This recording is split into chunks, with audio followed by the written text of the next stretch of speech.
नमस्कार, मैं राजीव और मेरे साथ हैं रमेश कुमार। आज एक नए लोकेशन के साथ में ये अच्छा लग रहा है और बाज़ार भी थोड़ा ठीक लग रहा है, शांत लग रहा है। तो सबसे डराया नहीं बाज़ार में, ये सबसे अच्छी बड़ी बात रही। लेकिन आगे क्या है? डर है या जीत है? एक छोटी छोटी सी आशा कह सकते हैं आप, क्योंकि दो इंडेक्स है जिसमें ऐसा कुछ है जिसमें शायद थोड़ा हम कह सके कि यहाँ से एक माइनर पॉजिटिव अप्रोच ले सकते हैं, बट जो बेसिक रेजिस्टेंस हमने रखा है उसको चेंज नहीं करता है।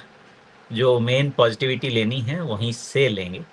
अप अंटिल देन इतना ज़रूर है कि एक लोअर हाई पैटर्न प्लेस में है, सॉरी लोअर लो पैटर्न प्लेस में है। दूसरी चीज़ आईटी और बैंक, इन दोनों की थोड़ी पोजीशनिंग ऐसी है इंडेक्स, दोनों इंडिसेस की, कि एक चांस ले सकते हैं कि यहाँ से निफ्टी ऊपर जाए।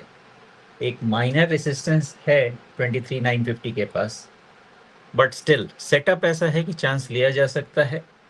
एंड रख लेते हैं स्टॉप लॉस 23,300 200 जो भी ऑन क्लोजिंग बेसिस, एंड एक ट्राई कर सकते हैं, ऐसा लग रहा है।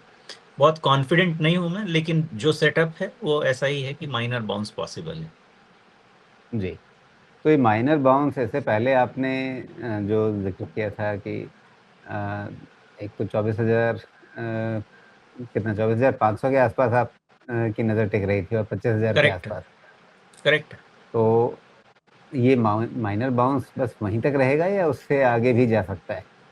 नहीं, अभी तक वहीं तक रख रहे हैं, उसके ऊपर नहीं रख रहे हैं। ओके, जी। एंड दैट टू अभी जो लेटेस्ट पैटर्न लो है 23,300 200 के अराउंड, वो जब तक होल्ड करता है तभी तक रखेंगे। एक पिंच ऑफ सॉल्ट के साथ इसलिए इस व्यू को लेना है बिकॉज आज फ्राइडे है, वीकेंड क्लोज मिला है हमको। तो इसको थोड़ा अगर रीडिंग लिया भी जाए तो एक पिंच ऑफ सॉल्ट के साथ लेते हैं। But it is what it is, जो डेटा है वो डेटा यही है कि यहाँ से माइनर पॉजिटिविटी हो सकती है, एज लॉन्ग एज ये सपोर्ट निफ्टी का होल्ड करता है। प्लस हम जो दो इंडेक्स अभी डिस्कस करेंगे, वो दो इंडेक्स में भी वो सपोर्ट होल्ड करना पड़ेगा। जी। तो पॉइंट वही है कि इस ऑप्टिमिज्म का आधार सिर्फ टेक्निकल है या साथ में आपको कुछ दूसरे फैक्टर्स दिख रहे हैं जो इसको सहारा दे रहे हैं कि हाँ ठीक है, थोड़ा-सा उम्मीद ऊपर की रखी जाए? नहीं, इसके अलावा और कोई फैक्टर नहीं है, बिकॉज जो मेन फैक्टर है, जो डीरेलर है इस मार्केट का, उस फैक्टर का कोई सॉल्यूशन अभी तक नहीं है। ना निगोशिएशंस अभी नहीं हुए हैं यूएस ईरान के बीच, और न ही ऑयल ब्रेंट क्रूड नीचे आया है। तो ये जो डिसीजन है या जो भी इन्फ्रेंस है, ये बेस्ड है पर्टिकुलरली जो प्राइस वॉल्यूम दिख रहा है उस पे। उससे ज़्यादा और कुछ भी हमारे पास अभी मापदंड बचा नहीं। जी। तो अगर ये शुद्ध रूप से टेक्निकल मामला है और अगर अभी ताज़ा खबरें जो भी आ रही हैं अमेरिका की तरफ से, ट्रम्प साहब की तरफ से या ईरान की तरफ से, वहाँ पर कोई हमारे पास डी-एस्केलेशन जैसी कोई स्थिति नहीं है। खतरा यही है कि शायद वापस एस्केलेट हो जाए मामला। तो इस खतरे को ध्यान में रखते हुए अगर बाज़ार में आप थोड़ा-सा ऑप्टिमिज़्म रखेंगे भी, तो एक सतर्कता शायद बहुत ज़रूरी रहेगी। तो सतर्क रहते हुए एक ऑप्टिमिस्टिक नज़रिया अपनाना है अगर इस बाज़ार में, तो काम करने का तरीका क्या होगा? राजीव जी, जो आपने ये पॉइंट डिस्कशन के लिए लिया है ना कि वहाँ पे एस्केलेशन हो सकता है, मेरा ऐसा अंदाजा है कि इतने इमैच्योर स्टेटमेंट्स हैं कि वहाँ पे कोई डिसीजन ही नहीं लिया जा सकता है।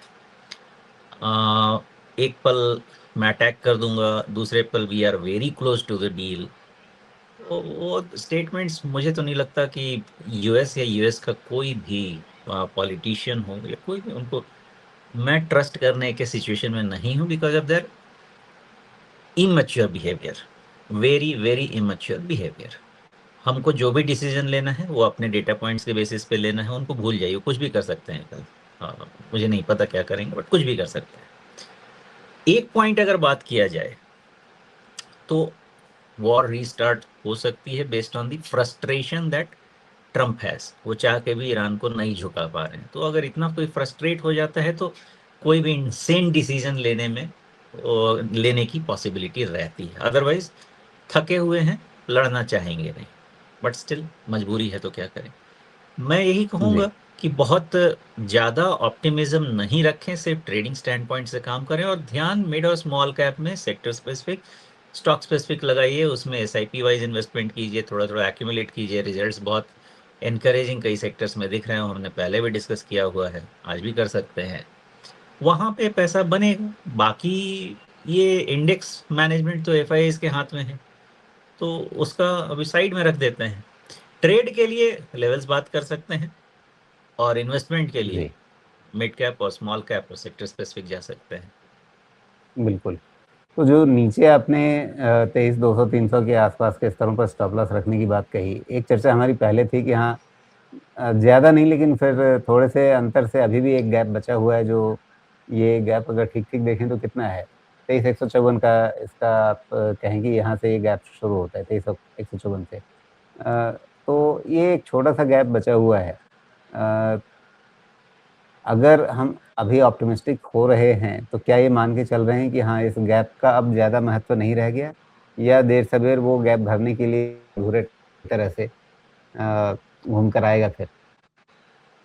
हमारे लास्ट डिस्कशन में मैंने ये एक्सप्लेन किया था कि क्यों पॉसिबिलिटी है कि ये गैप फिल हो सकता है, बिकॉज बैंक में थोड़ी वीकनेस रह सकती है और बहुत ज़्यादा करेक्शन नहीं हो सकता है, बिकॉज आईटी में थोड़ी और कवरिंग रह सकती है, ऐसी पॉसिबिलिटी है। अभी हुआ ऐसा है, और ये आज का डेटा मैं बता रहा हूँ आपको। आज का डेटा जो है वो बैंक के बारे में कह रहा है कि फॉर एक शॉर्ट टर्म बॉटम बन गया है 52,800 पे। रिमेंबर वेरी क्लियरली 52,750 के आसपास हमने सारे रिट्रेसमेंट और पैटर्न वाइज डिस्कशन किया था कि क्यों यहाँ से बैंक को सपोर्ट मिलना चाहिए, लेकिन हमारे पास डेटा का जी, कंप्लीशन नहीं था। आज एक एक इंडिकेटर ये है, वो कह रहा है कि नहीं, शॉर्ट टर्म बॉटम तो है प्लेस में।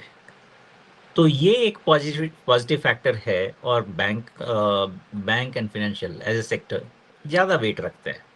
तो फॉर द मोमेंट हम उसको एज्यूम करके चलते हैं कि ये सपोर्टिव हो गया निफ्टी के लिए, एंड देयरफॉर अभी ये गैप शायद फिल नहीं हो सकता है।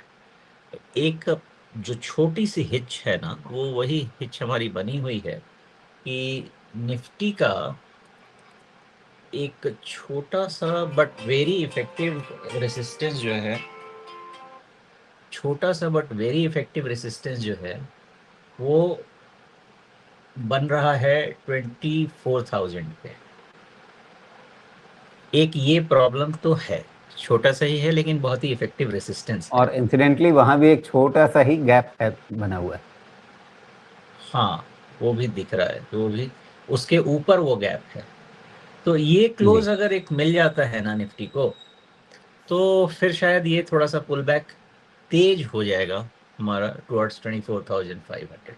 लेकिन वो एक छोटा रेसिस्टेंस बनता है।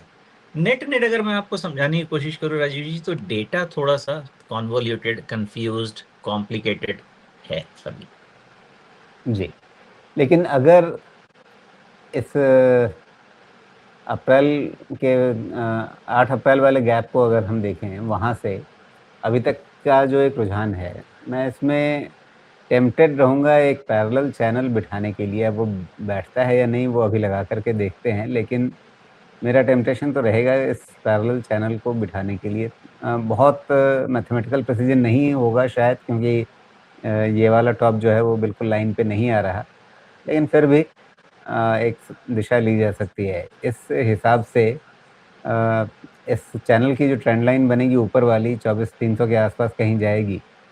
क्या ये एक रेजिस्टेंस फिर से बन जाएगा? मतलब 24,000 पे आपका गैप रेजिस्टेंस बनेगा और फिर उसके 300 पॉइंट ऊपर फिर से हमें एक नया रेजिस्टेंस देखने को मिलेगा इस ट्रेंड लाइन से? एक्चुअली आपने जो चैनल बनाया है, ये चैनल बहुत अच्छे शेप में बन रहा है। इस चैनल को ज़रूर वॉच तो करना चाहिए। दो 24,500 तक मैं कंफर्म, उसके पहले मैं कोई कंफर्मेशन नहीं लूँगा कि मार्केट में टर्न अराउंड हो गया है, बट जितने तरीके से ये चैनल, जिस तरह से एंगल बना है, ये ऑलमोस्ट परफेक्ट चैनल है। इसमें कोई किसी भी तरह का कोई डाउट नहीं होना चाहिए। फॉर इमीडिएट टर्म बहुत अच्छा चैनल है। जी। तो फिलहाल अभी ऐसा लग रहा है कि हाँ, शायद इस चैनल के निचले सिरे से ये वापस उठ करके ऊपरी हिस्से की तरफ जाने की कोशिश कर रहा है, लेकिन अगर जल्दी चढ़ा तो 24,300 के आसपास, और अगर लेट हुआ तो 24,200 के आसपास ये लाइन जो है वो रेजिस्टेंस बन जाएगी। बननी चाहिए। थोड़ा बहुत डिविएशन भी हुआ तो उससे बहुत जी। कुछ इन्फर नहीं करें। बट ये चैनल यही आपको बताता है कि जितना आप इस चैनल के पास जाते हैं या इसको इवन क्रॉस करते हैं, that will send a kind of caution signal. उसके बाद बहुत ऑप्टिमिस्टिक नहीं। जी।